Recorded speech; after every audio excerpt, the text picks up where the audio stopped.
Mula sa Bulwagan at pabalitaan ng Dodong Ernst TV, ito niyang balita update sa tanghali.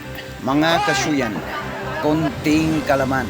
Bahala ka sa buhay Ang mo. mga insektong ito ay mabubuhay sa loob lang ng isang taon o 12 months old lang sila mabubuhay dito sa mundo.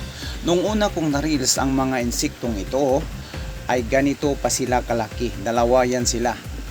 At sa paglipas ng ilang mga araw o ilang linggo, nakita ko at aking sinubaybayan, ganito na siya.